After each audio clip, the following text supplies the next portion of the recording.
それね。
この枕もマットレスを買った時に一緒に買ったんですけど、お店の人に勧められて、すごい良かった。枕ジプシーしてる人、ぜひ検討してみてください。高さ、ちょっと真ん中がくぼんでて、ここになんか首がフィットするみたいな。すごいね、なんかプリンみたいにプリプルプルプルプルプル柔らかくって、すごい負担が少ない。高すぎるとか低すぎるとかっていうこともないし、すごいね、首に負担が少なくて、最近出会った枕の中ではかなり優秀な枕。しかもそんなに高くない。1万円ぐらいだったかな。キングコイル。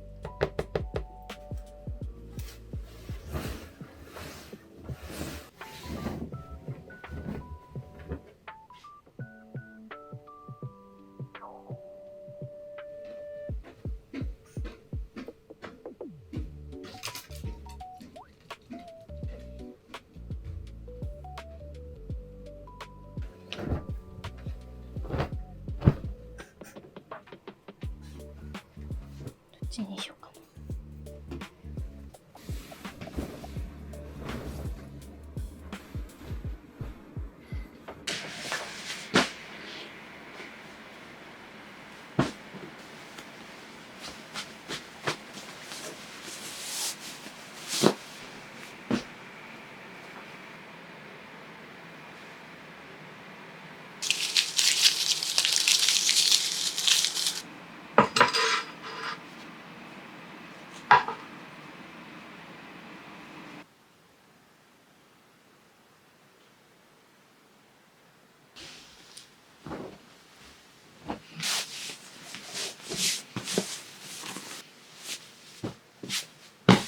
キルトンのシーツと枕のシーツだけなんだ。そうだ。確かそうだ。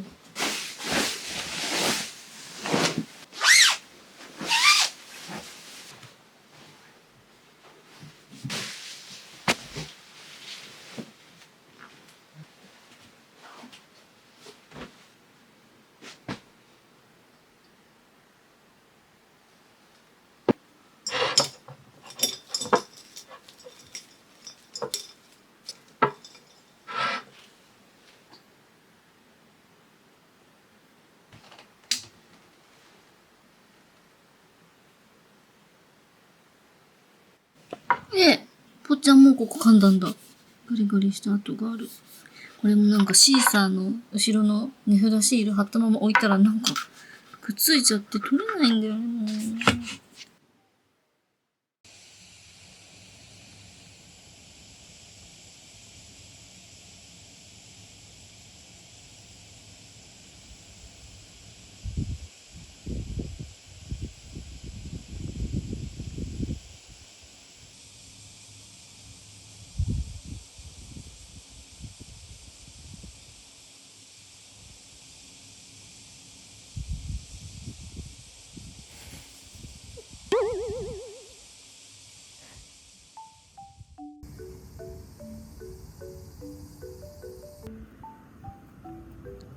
じゃあ行くよ。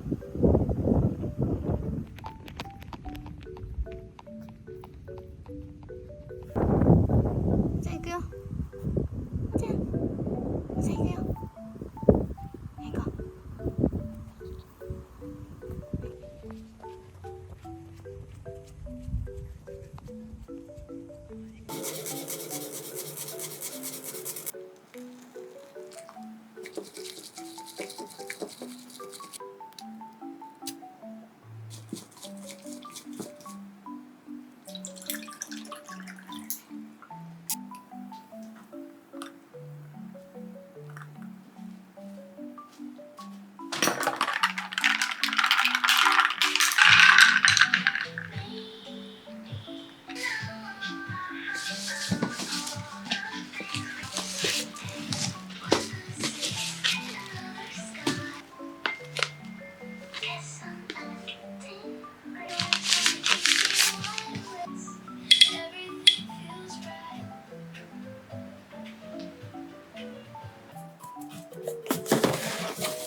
トマト全部食べた。美味しかったね。また明日食べようね。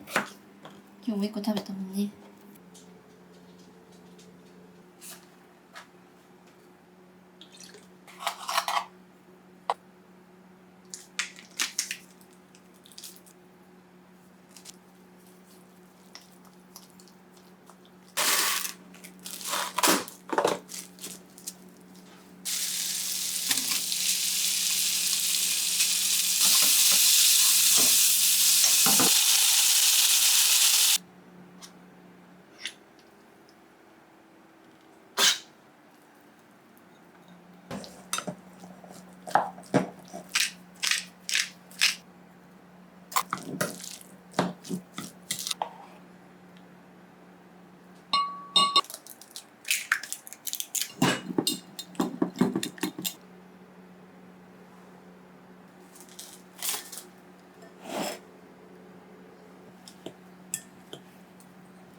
美味しそう。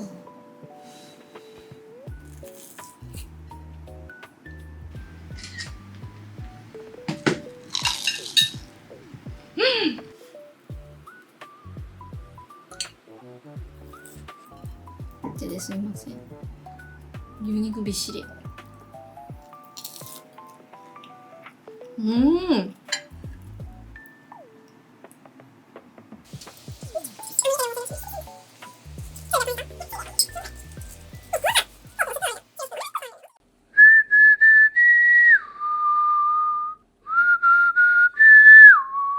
唇うまくないですか？はい、今日はお盆特別企画、大学生の本当にあった怖い話。この間のなんかの動画でちょっと怖い話をしたらもっとしてほしいっていう風に結構好評だったので、今日はお盆特別企画、夏休み特別企画ということでちょっと怖い話をしますね。ちょっと雰囲気を出すためにろうそくを立てたんですけど、みーちゃん父ちゃんの線香立て、おい罰当たりだなってことですいません。まず私ね、そんなに霊感がすごいあるとまでは言わないんですけど、昔からねちょっと変な不思議な体験をすることが多くって、例えばね、小学校の頃に夏にプールに行って、で夕方もう帰るってなって更衣室に着替えに行ったんです。さあね、そのプールってすごい大きくって人がいっぱい来るようなプールなんですけど、なんかね、私が更衣室に行ったら誰もいなくて、その時に限ってなぜか誰もいなくって、なんとなく怖いなって思ったんですよ。怖いから早く着替えていこうと思いながら着替えてたら、いきなりね、もう私の首がもうガクーンって90度ガクーンって曲がるぐらいの強さで思いっきり髪の毛をガーンって引っ張られたんですよ。ガーンって首が鳴って、でもなんかその時なんとなくロッカーに髪の毛引っかかっちゃったのかなとかどっかの隙間に引っかかったのかなみたいな、じゃないと説明がつかないぐらいいきなり首がもうガクーンってなるぐらいガクーンって引っ張られたから、何みたいな、びっくりして、ちょっと気持ち悪いから早く行こうみたいな。でも今思うとそんな髪がさちょっと引っかかったぐらいで首ガクーンなんて絶対なんないし、今思うと不思議だなっていうのとか、あと家族で旅行に行ってホテルで寝てる時に夜金縛りにあって、金縛りはねよく会うんですよ。金縛りにあって、またかと思ってたら、なんかすごいこっち側にすっごいなんか人の気配がして、なんだろうと思ったら、すっごいゆっくり私が着てた布団をそーってめくられましたで冬だったんでもうね寒いんですよ。めくられた時にヒヤッとして、確かにめくられてるなみたいな。だけどただお母さんか誰かいたずらしてんのかなと思って、その後金縛りがふんって溶けて、で隣見たら真っ暗でみんな寝てるんです。キャーとかね、なんだろうな、あとこの家もなんか音がするって話したじゃないですか。この間先週かな、もうお母さんがいない日におじいちゃんとおばあちゃんが来てて、このリビングでみんなで喋ってたんですよ。昼間、夕方3時とか4時ぐらいなんですけど、ガサガサってまた音がして、もうおじいちゃんが「お母さんいるの2階に」みたいな言うぐらいの音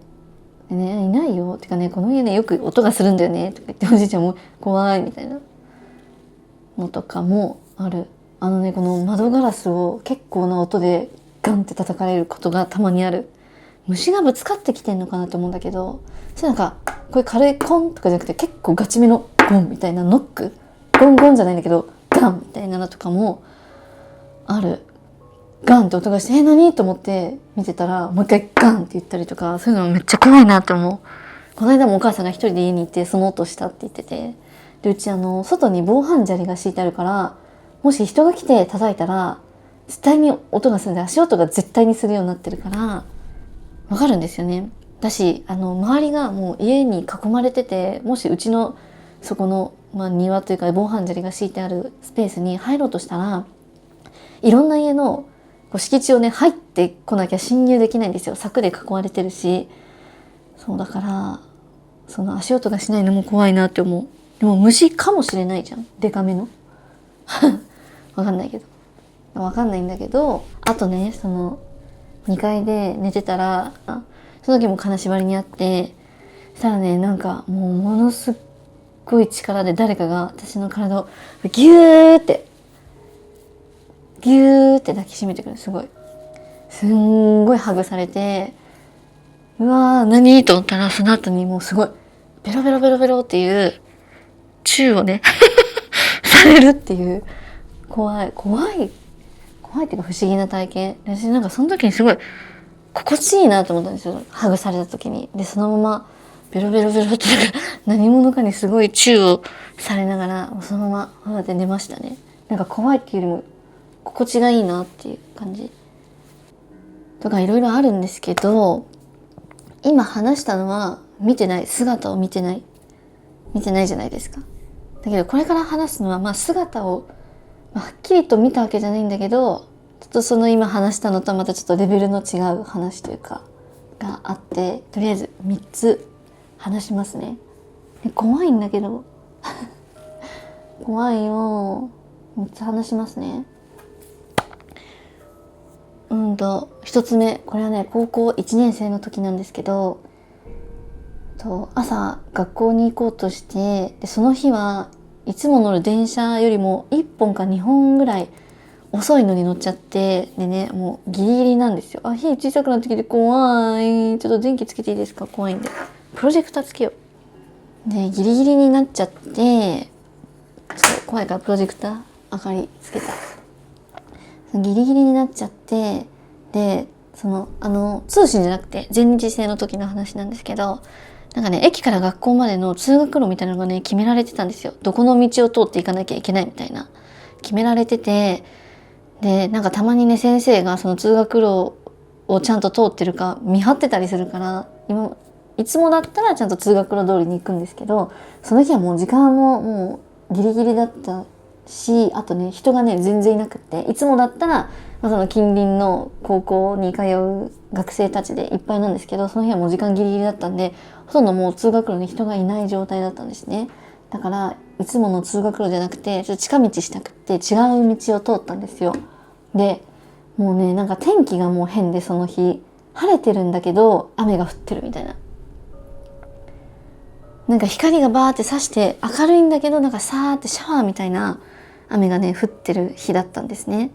で近道しようと思って歩いてたら、その道ってなんかでっかい丸い太い配管みたいなのがあって、その上をこう階段を3、4段ぐらい上がって、3、4段上がって数歩歩いて下がっていくみたいな、配管の上をこう通っていくっていう道なんですね。で一方通行になってて、こっち方面の人とこっちに来る人一方通行で、その階段の幅が本当人が一人通れるぐらいの幅なんですよ。で私がその階段を上がって数歩歩いて下がる時に、反対側の車線の階段登る階段の手前のところに傘さした女の人が立ってたんですよ。で何するわけでもなく、ただ傘さしてずっとこうやって立ってるんですね。でなんだろうと思って、その人がそこにいたらもう後ろから来た人は通れないんですよ。一人しか通れないから。でもその人はずっとなぜかそこで立ってて、別にスマホいじるとかでもなく、ずっとこうやってただ立ち尽くしてるって感じで、ちょうどね傘で顔とか見えない、こっから下ぐらいまでしか見えなくて、でどういう風に見えるかっていうとね、本当に普通に人なんですよ。普通に人。なんか印象的にはなんか若い女の人、20代前半ぐらいの女の人って感じ。なんか服はなんかラフなズボンとか履いてたかな。そうすごいラフな格好をしてて、なんで立ってんだろうと思って通り過ぎる時もちょっとチラって見たけど顔は見えなくて、でそのまま階段をこう降りて、そのままスタスタスタって行って10メートルぐらい行ったらもう左に曲がっていかなきゃいけないんですけど、曲がる前に一回振り返ってまだいるか見てみようと思って見たんです。そしたらまだいたんです逆にそれが怖くって、ただずっと立ち尽くしてるんですよ。なんかそれがすごいなんか怖いと思って、何を見ちゃったんだろうみたいな。でもその曲がってもう急いで行ったんですけど、とにかく立ってる後ろ姿とかも振り返った時に見えるんですけど、それずっとこうやって立ってるんですよ。ただ立ってる、ただずっと立ってるんです。怖くないですか？でも分かんない、ワンチャン本当に人かもしれないからギリギリ分かんないこれは。っていうのが1つ目。はい、2つ目、これはね、小学校6年生の時の話で、6年生の卒業間近の時の話なんですけど、もう卒業が近づいてきて、学校に置いてある自分のものとか持って帰るじゃないですか、まとめてバーって。でその6年生の時になんか将来の自分の姿を模したオブジェを作ったんですね。なんか紙粘土とかで中に針金とか入れて、腕とか足がこう体とかこう動くようなこんなもんの大きさのオブジェを作ったんですよ。でそれも持って帰ってきて、真っ暗やめて、一応ね今お母さんがお風呂入ってるからまだやれる、ちょっと怖いね。作って持って帰ってきたんですけど、それをね私すごい気に入ってて、それをこう手足とかを動かしてよく遊んでたんですよ。なんか変な形にしてそのまま飾ったりとかして遊んでたんですね。で、はい、卒業式の日が来ました。で、卒業式の日って小学校のなんか可愛い服とか着るじゃないですか。お母さんにイオンとかで買ってもらって、でその服可愛い服着てたから、お母さんがその卒業式の日の朝学校に行く前に玄関で写真撮ろうって言って写真撮ってくれたんですね。で、玄関の前に立って私が一人で写ってる写真なんですけど、でスマホとかじゃなくてデジカメで、火が消えそう、ちょっと待って、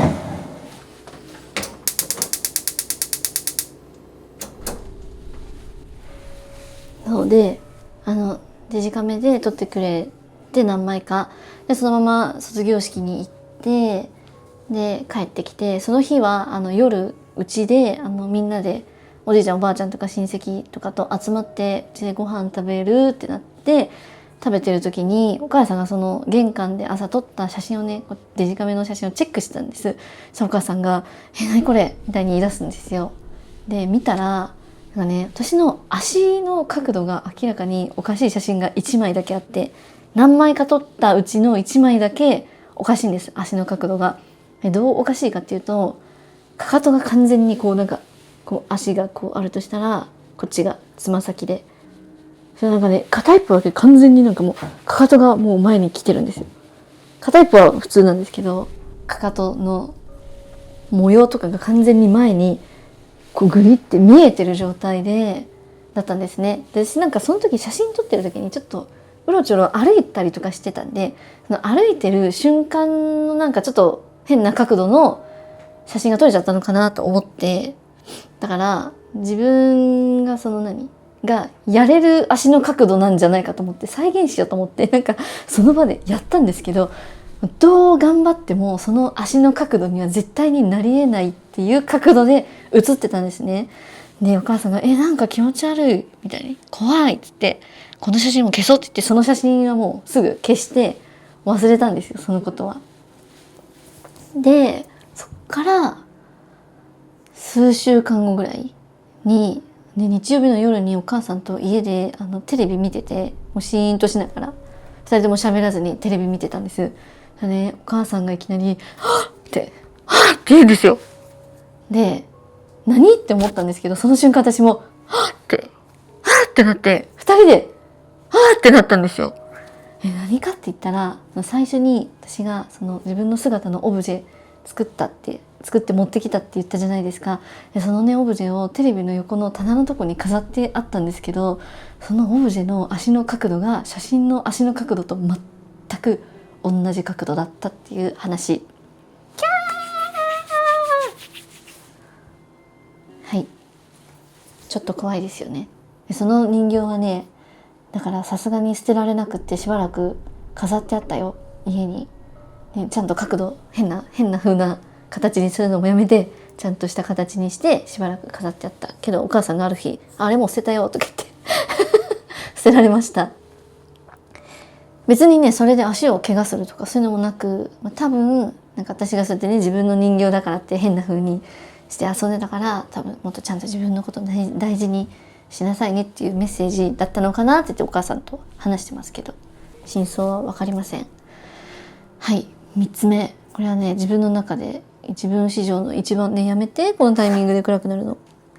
一番ね印象に残ってて一番ちょっと怖いなっていう話なんですけど、今の家に住む前の家で起きたことなんですけど、当時私がねすごい好きでハマって見てたヒットした某医療ドラマがあって、主演はねイケメンが主演の医療ドラマがあって、それをねお母さんに録画してもらったやつを iPad で確かね見てたんですよ、一人で部屋で。でそのドラマを見てて、とあるシーンでその主演のイケメン俳優の顔がねドアップになるシーンがあって、で顔のね横顔がドアップになるんですよ。だから横顔だから半分顔で半分は髪の毛っていう感じの映り方でドアップなんですね。で半分髪の毛だから半分真っ黒なんですよ、画面が。そしたらそのシーンになった瞬間、その髪の毛で半分真っ暗になった瞬間に、その髪の毛で真っ暗なところに白いワンピースでロングヘアの女の人の後ろ姿が映ったんですよ。なんかよくあるお化けの貞子とか日本的なお化けの姿あるじゃないですか、女性の。マジであれ本当にまんまの姿の後ろ姿がこう半分黒いところに急にパンって映って、でなんか私はその時多分その撮影してる現場にいる人がスタッフの人かなんかが間違えて映っちゃったんだって思ったんですよ。なんでそう思ったか分かんないですけど、それぐらいはっきり映ってたんですね。そうだから映っちゃったんだと思って、これでも映っちゃったけど気づかずに放送されちゃったんだと思って、ずっとその女の人のこと見てたんですよ。なんかすごい体感10秒とかそれぐらいに感じた。実際はそんなにないのかもしれないんですけど、それぐらいの長さに感じるぐらい、なんかずっとその人を凝視してたんですよ。だから気のせいとかじゃないし、ずっとその後ろ姿の女の人をずっと見てたんですね。でそのイケメン俳優の横顔のなんか画角がちょっとこうピーってねゆっくり変わってったんですよ。ピーって変わるんですけど、変わるそのスピードに合わせて、その白いワンピースロングヘアの女の人がこっちにねゆっくりこう顔をって振り向こうとするんですよ。すっごいゆっくり、そのこう画角が変わるスピードに合わせて。でその時にもうちょっとで顔が見えるって時に私すごいドキーンってして、あれはなんかすっごい怖いものを私は見てるんじゃないかって、その時初めて気づいてドキーンってして、やばい顔が見えるって思った瞬間にパッてシーンが切り替わって、もっと明るいシーンになって、その人もいなくなったんですね。でそのドラマにドハマりしてて面白すぎて、もうシーン変わった瞬間にもう忘れて、怖い、どうしよう、なんか明るい画面にしようか。火が消えそうだ。そうでシーンがパッて変わって、私もそのドラマが面白すぎてもうそのことをすっかり忘れて最後まで見たんですね。で見終わってその日の夜ベッドに入って寝る時に、そういえば今日あんな変なことがあったけど明日お母さんに教えようと思って、その時はね別になんか怖いこととかっていうよりもなんか不思議なことがあったなと思って、明日お母さんに見せようと思って寝たんですね、その日は。で次の日だかその次の日だか忘れたけど、そうだ件お母さんに教えようと思って iPad に入ってるそのドラマをね見返そうと思って見返したんですけど、でその問題のシーン見るじゃないですか。そしたらなんと何にも映ってなかったんですよ。女の人とかいなかった。キャー言ってる意味わかります？iPad とかって真っ暗だと iPhone でもそうですけど、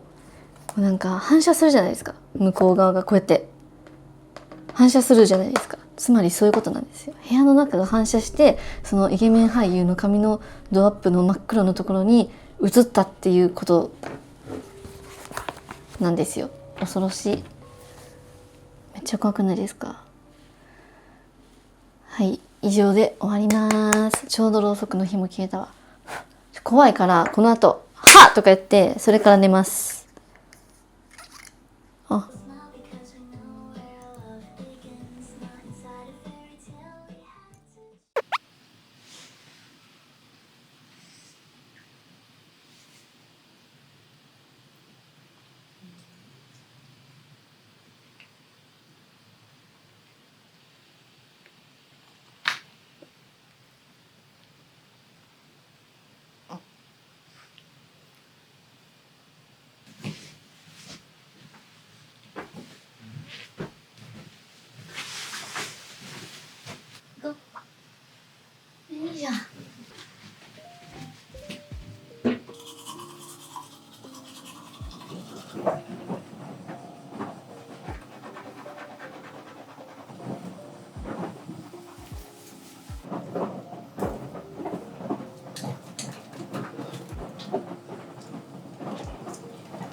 置いていって、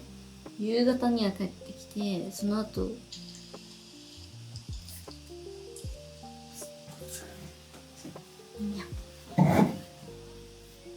じゃだよー、ぽちゃん、ぽちゃこちゃこちゃ、ぽちゃんだよーって。相変わらずご飯を食べたがらないぽちゃん。カットいかないとね、そうそう。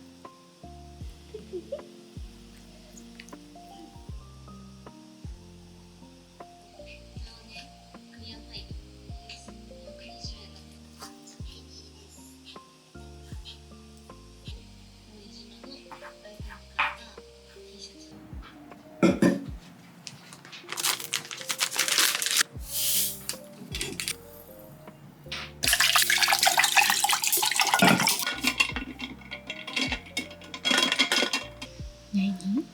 いらないの？あ、すごい！あ、偉いねー。ポポちゃんすごい。わー、すごい。偉いねー。あ、すごい。あ、ポポちゃんすごい。あ、すごい、偉い偉い。あ、すごいね。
ねねね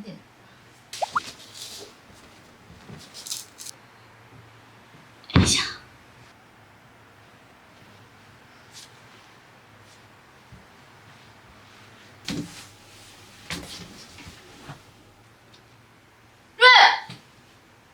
もういた。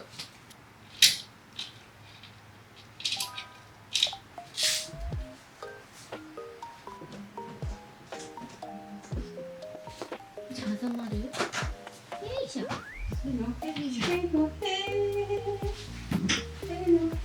上まだ。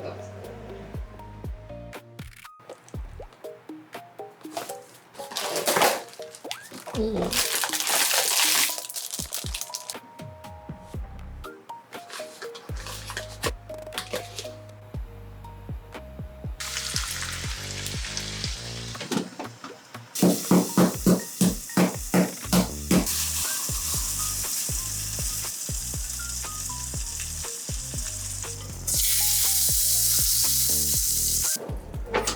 はい。出ちゃったよー。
緊急で動画回してます。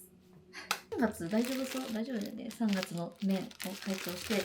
弁当箱あったかなと思ったんだけど、探したらマジでちょうどよくあって、これ行くしかないと思って。なぜなら、ポポちゃんがお家に来て初めての花火大会で、ポポちゃんも連れて行こうってことで、なんでこれ解凍しよう。唐揚げはね、もうあるんですよ。昼間も食べたんですけど、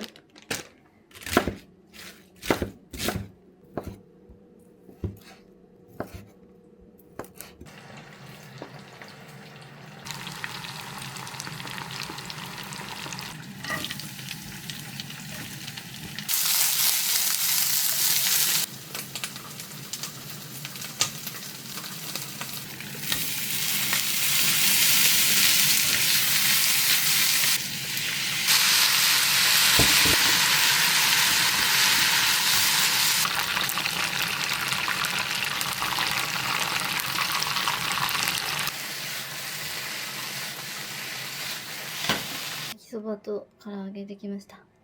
焼きそば、唐揚げ、ソースこぼした。慌てすぎ。で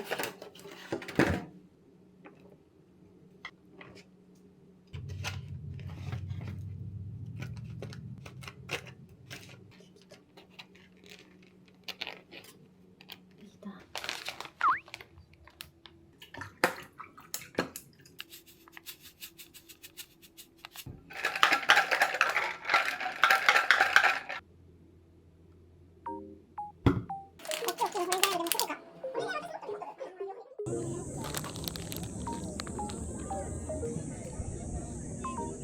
ぽちゃーん。ぽちゃねえそれお茶やつもらった。おちおちね口から出たね。おちおち